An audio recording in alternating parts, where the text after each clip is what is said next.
retour dans le live TV Finance, merci d'être avec nous si vous nous rejoignez. On va se brancher sans plus attendre au marché boursier, notamment à la Bourse de Paris.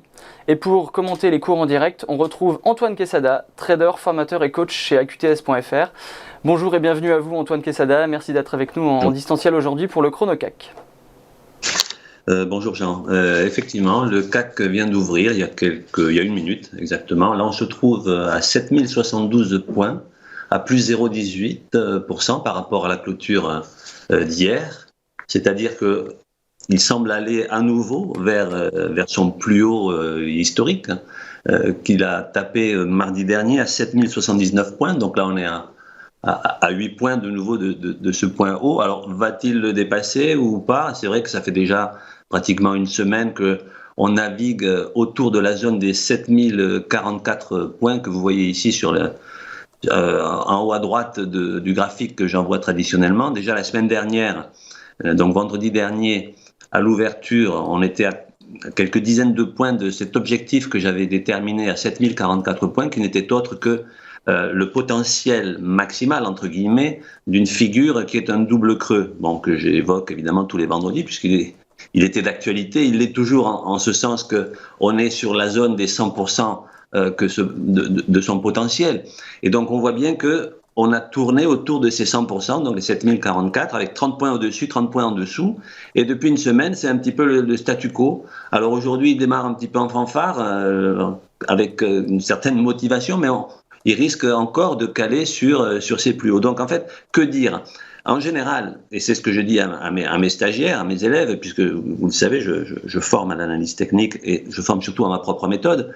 En général, lorsqu'une figure chartiste, et ici en l'occurrence le fameux double creux, dont la ligne de coup passe en pointillé rouge, ici sur la zone des 6718 points, en général, lorsqu'on valide cette figure et lorsque l'on dépasse les 61,8%, ce qui a été fait ces derniers jours, et lorsque l'on atteint les 100%, donc les fameux 7044 points, que l'on a quand même dépassé, on ne s'est pas arrêté pile poil dessus, en général, cette zone-là, donc les 100% de potentiel, devient une zone de résistance. C'est-à-dire qu'il y a logiquement des prises de bénéfices sur cette zone. Alors ça ne veut pas dire que c'est un mur infranchissable. La preuve, c'est qu'on va sans doute, je pense, le franchir aujourd'hui ou très légèrement, ou alors stagner encore au-dessus. Mais cette zone, il fallait s'attendre à ce qu'effectivement, elle bloque les cours pendant un certain temps. Alors, forcément, c'est une zone sensible.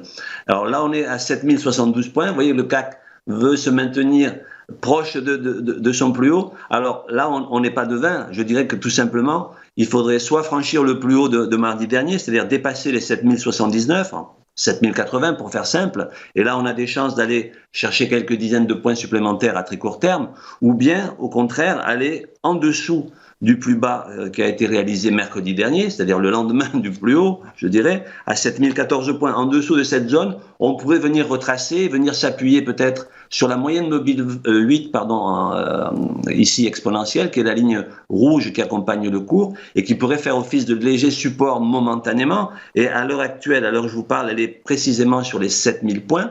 Donc la moyenne mobile 8 en rouge donc, et si on venait à la casser légèrement à la baisse, alors je dirais qu'on va réutiliser les fameux ratios de Fibonacci qui sont ici sur l'écran, qui à la hausse étaient des petites résistances qui ont été franchies au fur et à mesure, et à la baisse pourraient faire office de support. Vous voyez, à l'instant même où je vous parle, on est à 7080 points et 55, c'est-à-dire qu'on est en train de faire encore à un point près, on est en train de dépasser les 7079. Alors voilà, 7082, vous voyez, on dépasse de 3 points. Donc il y a quand même une volonté ce matin, d'après ce que l'on voit ici, d'aller faire un nouveau plus haut, ce qui est fait de quelques points. Alors est-ce que ça va se poursuivre? Et à ce moment-là, on trouverait un premier obstacle, je pense, autour des 7110 points, grosso modo. Là, maintenant, il est très difficile de faire des prévisions haussières, puisque, étant sur des sommets historiques, on n'a plus par définition de repères dans le temps, puisqu'on est sur les plus hauts qui n'ont jamais été atteints par le CAC. Vous voyez, 7085, voilà, c'est assez amusant de voir en temps réel et en direct le CAC faire des plus hauts point par point. Donc il semble bien parti pour aller chercher les 7000, pardon, je vais vous dire ça tout de suite, je viens de vous le dire un instant, les 7114, ce qui pourrait être sa première résistance. En tout cas, il a l'air motivé et on vient de franchir là en direct un nouveau plus haut historique. Voilà pour aujourd'hui. Très bien, merci beaucoup Antoine Quesada pour vos commentaires. Alors on fait une petite pause et juste après, nous retrouverons Thomas Andrieux pour les Market Movers du jour. A tout de suite sur DV Finance.